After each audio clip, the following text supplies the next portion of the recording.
to stay in the dark together.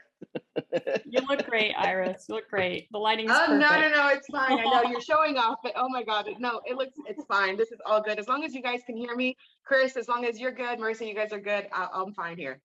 We're great. Awesome. Yep. Well, I will hand it over to you guys then. Thank you so much. Hey, Iris, how are you doing? Good to see you. Well, I'm hoping the lights come on soon. So if something happens in the back end, it is not production. It is definitely just my home. Everyone else's home that doesn't have any lights right now. So thank you for having me, and thank you for the chat prior too. So I'm actually looking forward to also get to know you as well. Likewise. Well, I'm excited. This is going to be fun. So yesterday we were talking, about some of like the most important things that make up the Mavericks organization. Tell us about the importance of community in your role as the CMO of the Dallas Mavericks. Sure.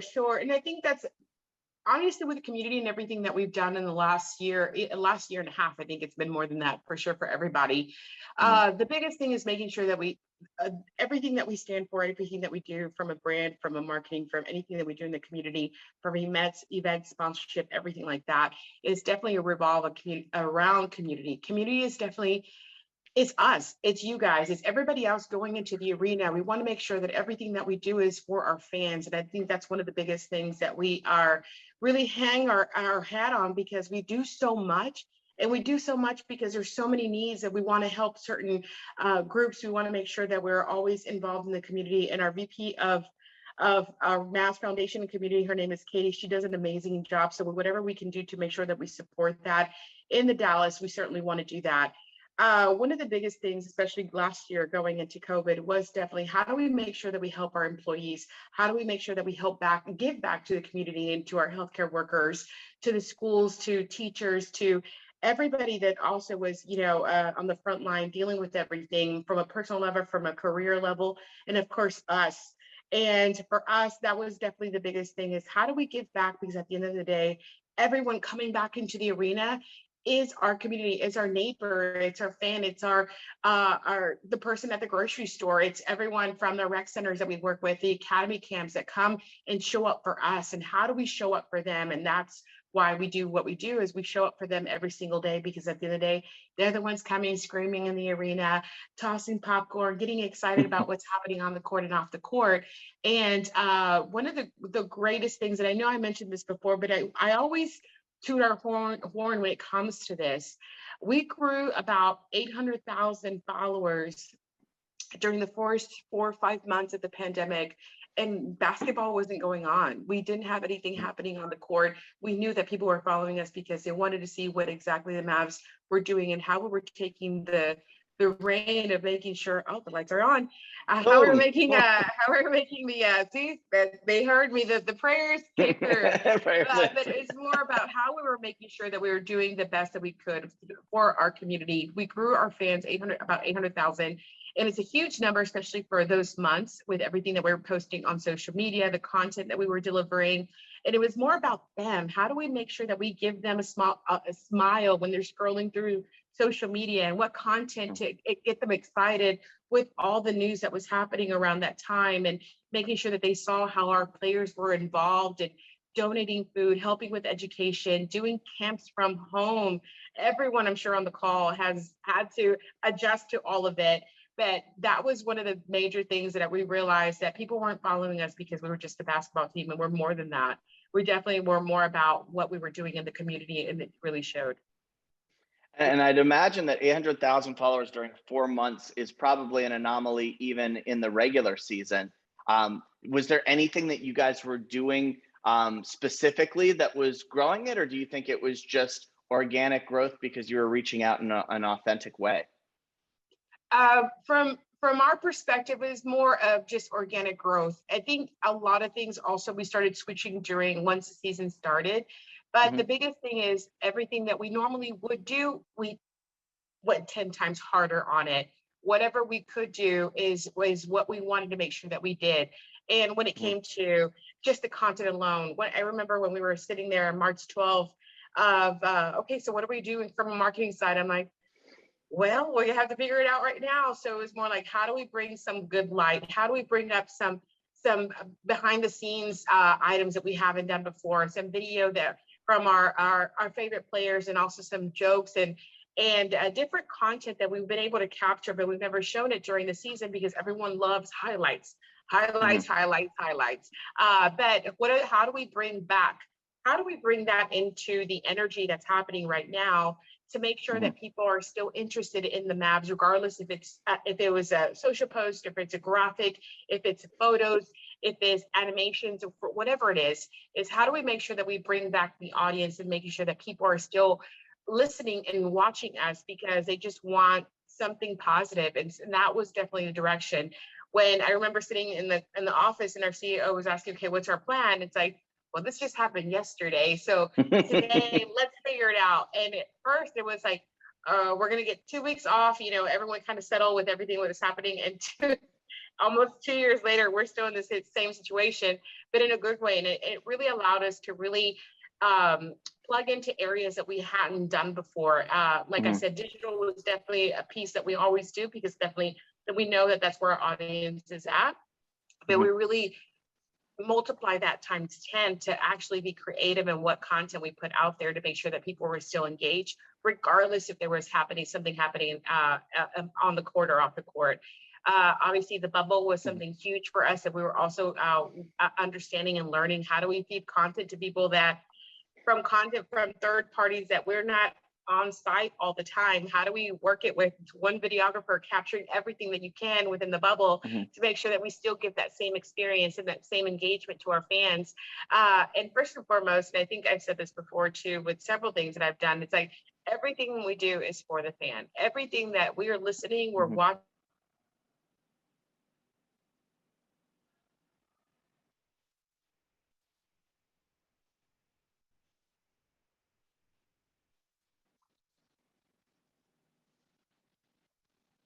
Marissa, I've got Iris frozen here. Yeah, I was just making sure you saw the same thing as me. Yeah, and I know she was. There she is. Excellent. Iris, we lost you for about 15 seconds. Can you start over? I'm sorry, Chris. Sorry, it's a little hard to hear you. I'm sure it's I'm so sorry. Yeah. No worries. I know you're tethering off of your cell phone service. We lost you for about maybe 20 seconds. Marissa came in and saved me for the moment, but let's just kind of go back to the top of what you were saying. Okay, I think we did lose her that time. Yeah. Got any good jokes? Well, shoot. We will give her a chance to hopefully come back. There she is. Quick recovery. Good. All right. Excellent. Are you still on your phone, or did you go to a computer? There we go. Can you guys hear me better? Yes, much better. Are you on the computer now? Yes, I'm good now. All right, let's get going. All right. Rocking and rolling. All right. So we were talking about the rapid growth of your social channels and how it kind of worked into the community aspect of your role. So we'll pick up from there. Okay. No, yeah, I think it was pretty much hitting most of the high loads. The one I was going to mention is TikTok was new for everybody. I know that's what big entertainment piece, especially from videos to music to trends. We had 12,000 followers in the beginning of last year. We ended up with 1 million at the end of the year. So it was just more about how do we make sure that we the right people in the right places to make sure that our social team are rock stars. They understand they're always following the trends and giving us advice like, hey, this is what we need to do and this is how we need to treat. If we're giving this message over here on Mavs Off Court, on our Instagram, on TikTok, it needs to be a video actually telling a story. I'm like, let's do it. So I think it's a testament to the people. It's not just me, it's everybody else that really puts in the work and really understands what that audience is looking for so that way we are delivering that constantly. And we're always moving. We're always changing. We're always trying new things. The biggest thing, and I think one of the greatest things about working here is let's try it. If it didn't work, well, it didn't work, but at least we can say we tried it, didn't work, and now how do we adjust it? Or we just do something different. So definitely social, we're always learning, and we're always learning right now with new things coming in for the next season that we're excited about. So we want to make sure that we're consistently giving the right content to the right audience and how they're consuming it now. I would say that. Okay. And it seems like when it comes to that sort of ideology of, we'll test and learn and we'll try new things. I feel like that has to probably come from the top. And so you work for one of the most famous entrepreneurs and certainly the most prominent owner in the NBA, and Mark Cuban. What's it like working with Mark? He is involved as much as he wants to be involved, but Mhm. he is very direct. And I think that's what we can Mhm. appreciate from him. He is very like, this is what I need, this is what I want, and I'm just go mode and we deliver. Our Mhm. CEO is very similar. She's also more involved when it comes to a lot of the business assets that we have to do, especially for marketing. So working for both of them is definitely, you get the two areas. You get the one that's like, hey, here's what we need. Okay, here you go. So we look forward to the short form emails, but then also explains what exactly he's looking for without you having to fish for questions, because it's very straightforward. So I think it makes it easier to work. But he's a smart man, and we follow what he's looking for. Obviously, he's in so many areas, so whatever he's looking for, whatever he needs from us, we just certainly deliver, because there's a reason why he's asking. So we want to make sure that we definitely do it for him and for the company, for our CEO. Yeah, and he's a brilliant marketer at the base of it. And so you as a chief marketing officer have to appreciate the ability to work side by side with somebody who has that sort of influence. Oh yeah, it's just you get to learn from different areas that you didn't even think about it that way. You probably saw it as a certain way of a traditional marketing space, but that's why I think the beauty of working here is just like, let's try it, and if it didn't work, it just doesn't work. But at least we tried, and we can say we can fix it or anything. But that is the beauty of also being a creative person. It's like, let's figure it out together. What might not know the answer, but we eventually get to the answer and try to make it better. Awesome. So obviously diversity, equity, inclusion, accessibility, those are all important things to Dallas Mavericks organization. Can you please tell us about being a Mexican-American female and how it's helped you lead the way with a number of firsts within your organization, and how you promote DEIA in the community?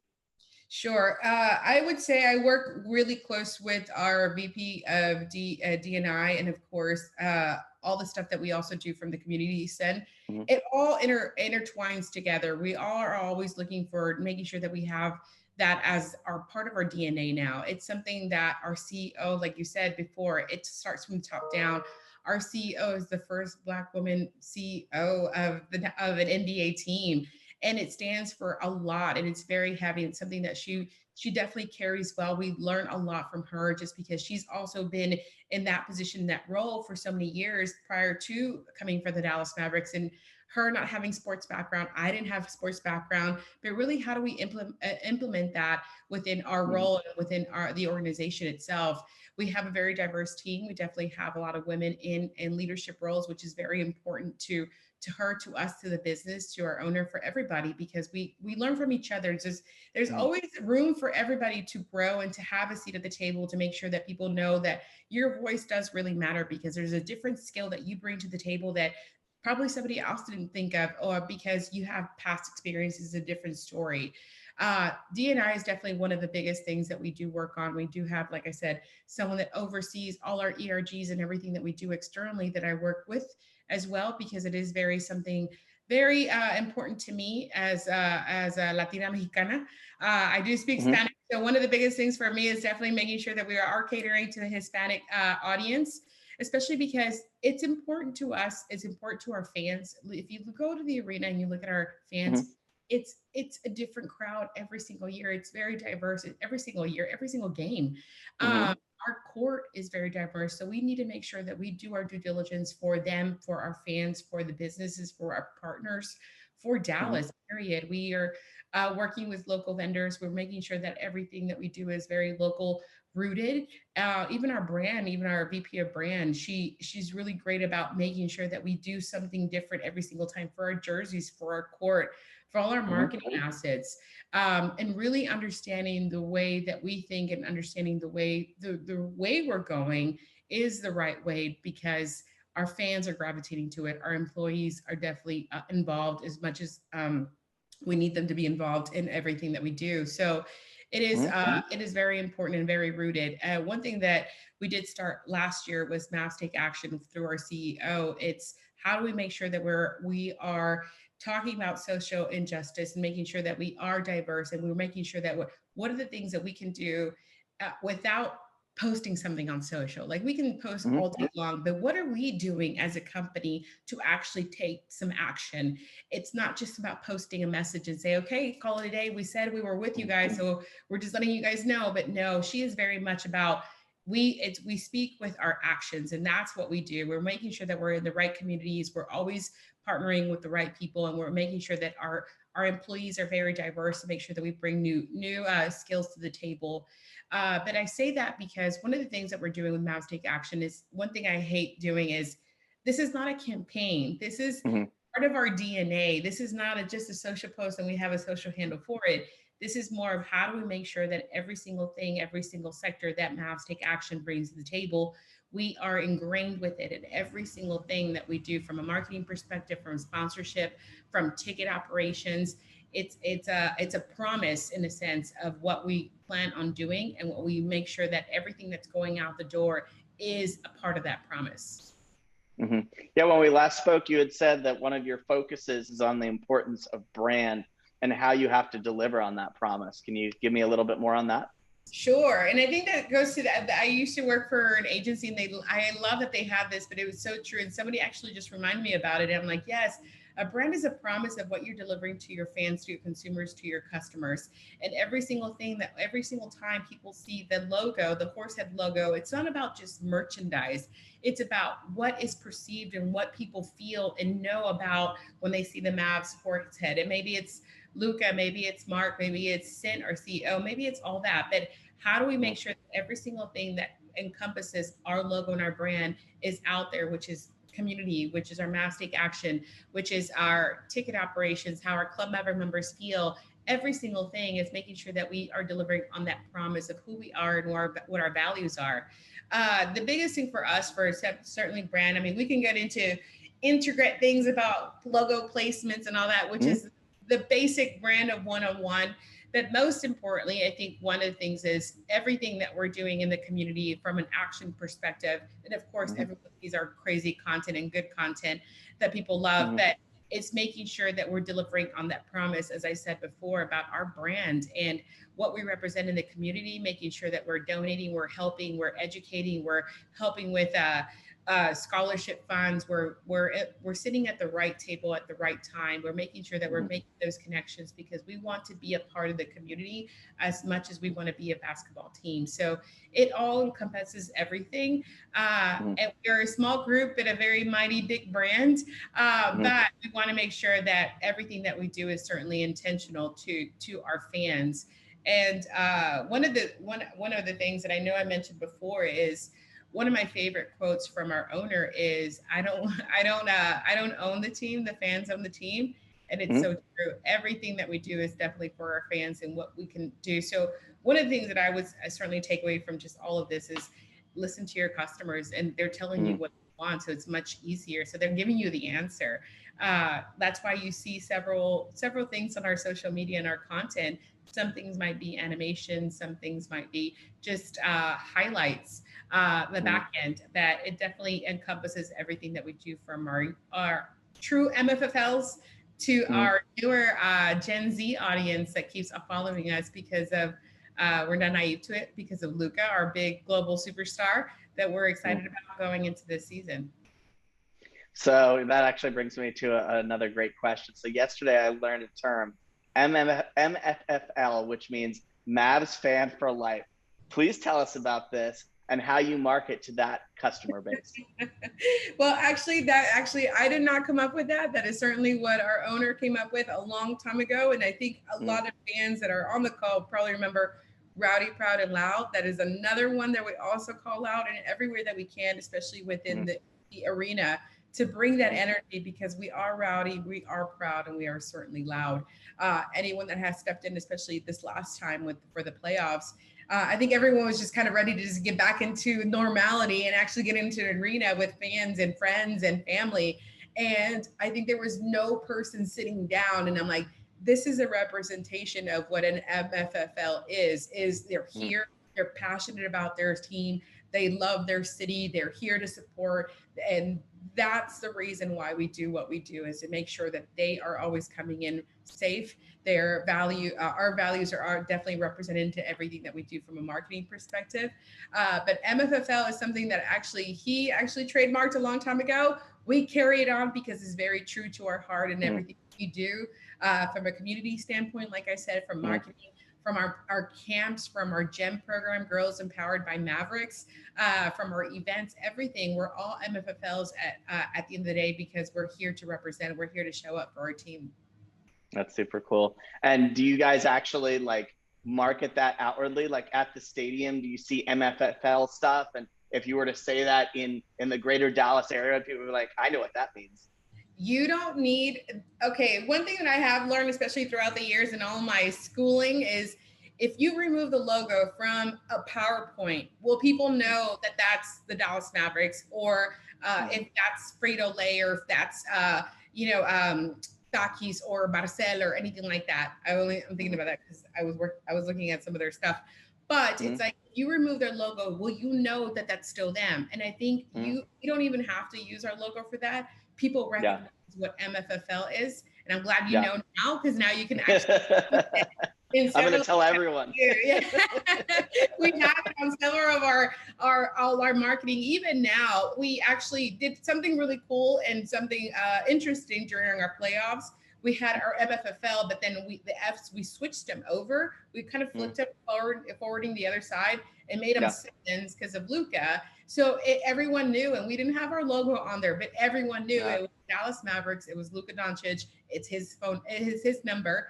So we wanted to make sure that we did that. It was intentional for sure for those true Mav fans, that they know exactly what it is. And our logo was nowhere near it. So I think that's always a great thing when it comes to a brand, that you know you've been successful with your creative when you can remove the logo and people still know who you are. Yeah, absolutely. Want to go back a little bit to the diversity thing, just because it's Latinx Heritage Month. Would love to know whether it's a program you guys are doing right now or overall. What are some of the things that you do to really recognize? And obviously, Texas is a very deep, rich Hispanic community. Tell me about some of the things you guys do on that front. Sure. So the great thing about it right now, especially because Luka and KP, a lot of people don't realize that they speak Spanish.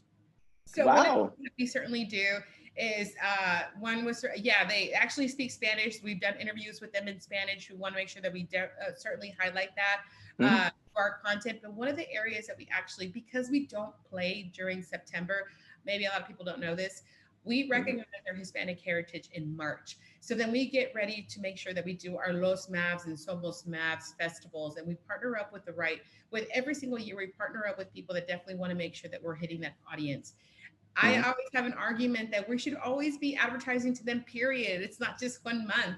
But that is our goal, is to make sure that we have campaigns that are running closely with our general market campaigns to the Hispanic audience, because it's just like anyone that's been in marketing or advertising to Hispanics, it's not just a straight translation. You have to speak to them in their lingo. So for me, is making sure that people are aware of not only that their language is there from a Hispanic side, but also Latinos, but also making sure that they're aware of how much we are actually grown and how much we actually cater to them.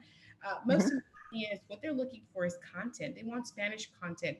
We get limited in the sense because we're always running with our bigger items and trying to make sure that everything gets done. Like I said, we are a small group but a very mighty brand. But our goal going into this year is to make sure that we do increase our Hispanic audience and presence, whether it's with influencers, whether it's with our radio broadcast, with our writers, with our own employees, and of course, making sure that we put KP and Luka in that great light. One of our actually bigger, most viewed videos that we have on YouTube is when Luka actually opened up to the Mexico game when we played in Mexico. That's another thing we always want to make sure that we're encouraging to hopefully play overseas in Mexico. When he opened up the stadium and opened up in Spanish and then said "Viva Mexico," the crowd went crazy, and that's still one of our top viewed videos because of what he did and why he did it. Very authentic to his roots and to the languages he's able to speak. But for us, is learning that process, that it is very important to make sure that we do that going into this year. So we start acknowledging, I guess I would say, in March, not a traditional calendar year like anybody else. Mhm. I remember you saying earlier that both you and your CEO came from backgrounds that weren't sports driven.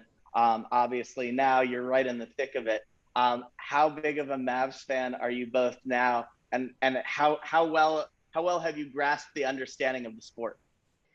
Oh, that's a great question. I think okay, if you guys know who our CEO is, she's very popular. She's awesome.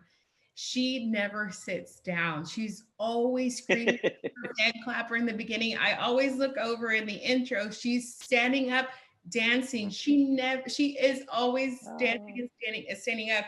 She is definitely the biggest cheerleader, especially for the Dallas Mavericks. One of many. And if anyone goes to a game, you'll see our CEO certainly standing and clapping all the time in the beginning. She loves to dance. She loves the energy. She has an amazing story and her background. And for me, I was always a fan. I think the first year I was started being a fan was when Michael Finley actually left to the Spurs. So I am in that era of fan, but definitely puts you in perspective, especially working in sports, of how crazy and good crazy, but how fast paced everything really works. Everyone normally, the biggest questions that you get once start people understanding that you work for the Dallas Mavericks or a sports entity is, are you with the players? And that question is just hanging out. Yeah, hanging out. They're just sitting next door to our cube. Yeah, it's fine. But we definitely work from our business side. We certainly are always working long hours and making sure that everything goes out the door. We have over 116 images that go out, or marketing pieces that go out for just one game. We have to do 41 parties every single season. And we also make sure that we promote our away games to make sure that fans know where to tune in every single time and make it easier for them to consume it. But for me, the biggest aha moment was definitely more the back end of what really has to happen before a game. And I always say we should do a reality show with the back end of what really happens from the in-game entertainment side, from our business side, from our player side, what has to happen for just one game. But it really puts everything in perspective. And I think it's funny when I think I mentioned this before, and I say this story because I was on a panel and there was a young student that raised his hand, and he's like, "So do you know all the stats of all the players?" And I'm like, "No, but I didn't get hired to do that. I got hired to do the marketing, and I will learn them." But his face was like, "How do you not know that?" And I was like, "I know marketing, and that's what I got hired for." But you get to learn all that stuff, and you get to really understand. You understand it's not only are you working for a brand, but you're also working for the players. The players, they're showing up for us on the court. We have to show up for them. We have to do it from a marketing perspective, from creative, from just all their card, brand, their gear, their photos, making sure that we're putting them in a good light, especially with all the marketing stuff that we do and all the creative things that we have to put them on. From magazine covers, making sure that they have the right facial expressions. You want to make sure that they're happy, and even comment on all of our social media platforms. So we want to make sure that if they're commenting and they're liking and they're sharing, that we're obviously doing a good job. And that if they just run into a dart bus and their image was on the side, they capture that. So we know we're doing a great job, and we're always asking them for let us know what you guys don't like and what you don't want, and what do you like, and what areas we want to make sure that you focus on, because what's important to you is definitely important to us. So let's talk about the arena experience. Obviously, as a chief marketing officer, curation of that experience and the time that the fans spend there. What do you guys do that's unique in making sure that they have a standout experience every time? I think for us, and because of the fans that we do have, the MFFLs that show up every single night, it's always making sure that we have the right energy. A lot of the times, we don't have to do, we do a lot. We have our music, we have our in-game entertainment, we have the right halftime shows. We want to make sure that we pair everything with our theme nights that we get to put together, things to get fans excited. And one thing that I remember that our VP Entertainment actually said to me, and that was the first year I was here. He's like, "My job is to make sure that you forgot you went to a basketball game." And I was like, what? And I'm like, oh, that makes sense, because it doesn't matter if we won or lost, is we want to make sure that the fans had a great time, whether it's streaming, making sure that we have the right video content, we have mashups, we have funny, funny stories and funny video content that people can actually watch, is making sure that we see it every single day. But what is it that they haven't seen yet that we want to make sure that they get excited for? And then things like that we see in game or content like that, people get riled up. The biggest ones that are always so fascinating is it's the ones that the noise meter. It's like, hey, get up and get riled It's fun. and everyone just listens and understands. And we love the fact that they do get up, they do start yelling, they start, the last 2 minutes of the game, everyone's standing up and just waiting for the 3-pointer to shoot. And just the buzzer beaters and the music is definitely a big emphasis on what we do too, making sure that they're getting hyped up during the first, second quarter, and making sure that everything is safe. Actually, going into this season, I will say that definitely everything that we're working on the back end to make sure that we have the right communication is more for safety, for reasons, obviously due to COVID. And one of the things that we can certainly apply every single year, regardless if COVID is not happening, we want to make sure that all our fans are safe. I literally just I watched Malice in the Palace. I don't know if Oh, wasn't that great? I watched it 2 weeks ago. I was like, oh my God. That's your worst nightmare. I was like, I hope no one ever, that never happens to us. But that's crazy. I didn't even know about that story until and let me give the crowd here a little bit of background in case you're not sports fans or big ESPN 30 for 30 watchers. So Malice in the Palace is a hour special about 20 years ago in Detroit. There was probably the worst fight that had ever happened that actually involved both players on the court with fans. That is absolutely just the worst of the worst. And it was largely driven by the fans egging on the players. Yet you could always say it's not right. The players should be more professional. But what ended up happening was multiple arrests and a suspension of Ron Artest, who's now Meta World Peace, which I kind of find funny. But yeah, it's absolutely wild. And it's got to be a sports team's worst nightmare. So yeah, very interesting that you got to see that the other day. I know. And then the amount of cops that were actually there, the fans that were actually through, and then when they interview, I shouldn't tell all the story. If you guys are on, watch it.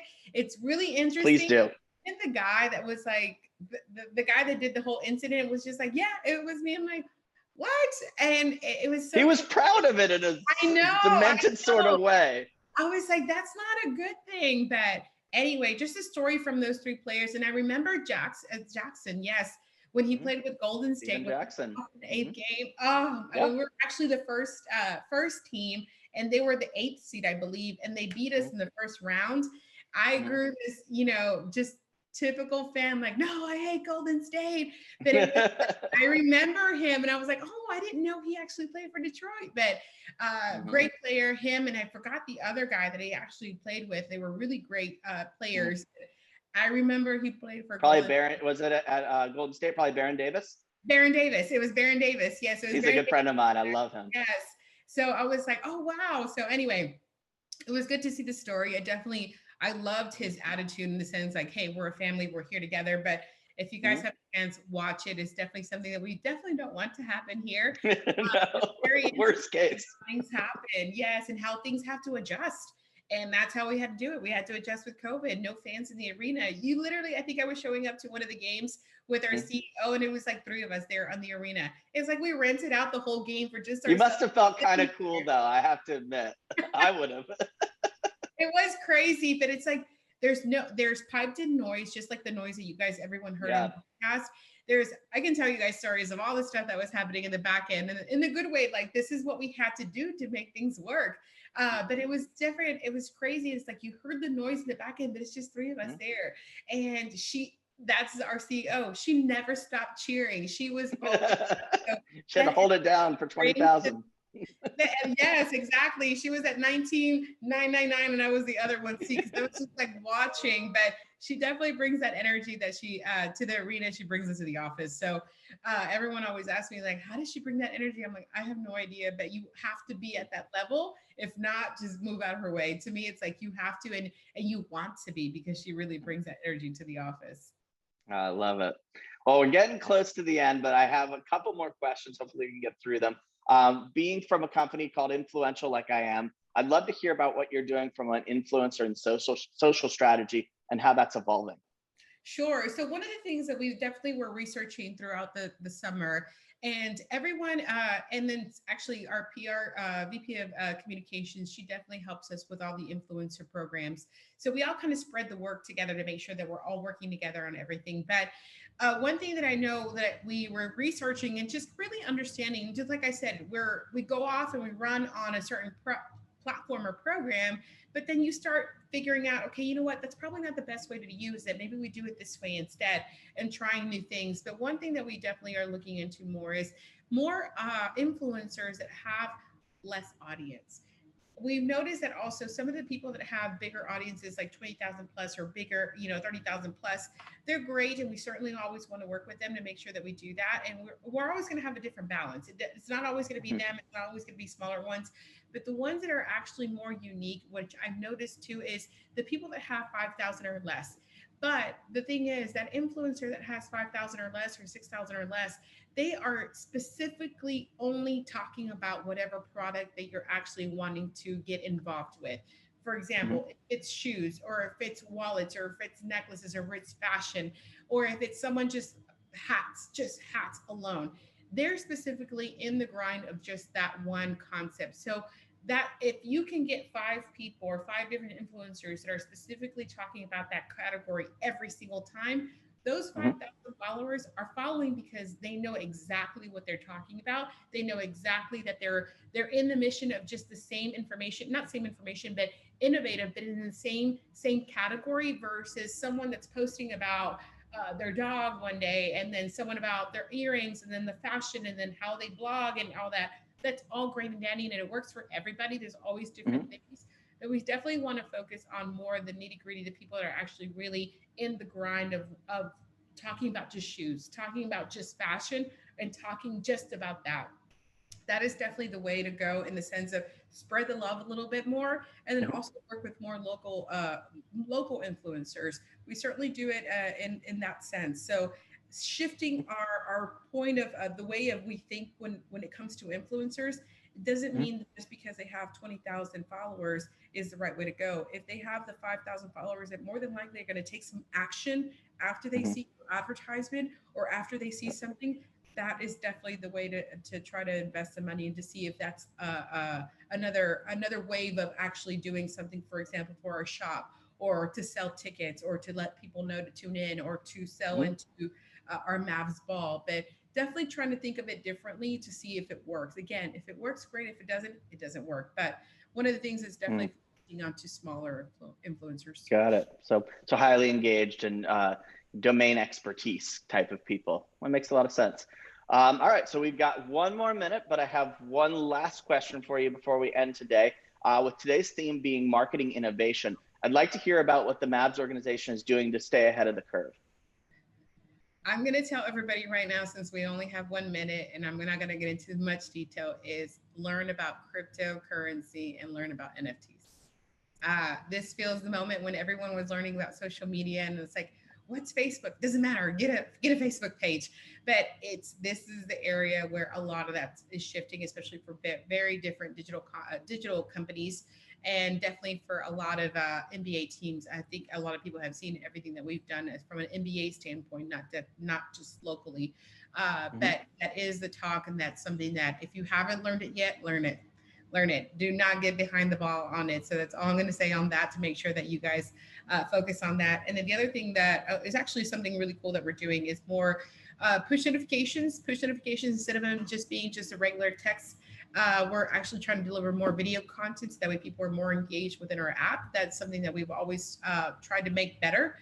We're not perfect, I would say, in every way, but we definitely we have a vision, and we want to make sure that we get to that vision in several of our products. So doing more video engagement on our app is definitely something that we want to do going into next year, because that's how people are consuming things these days. It's not just about text.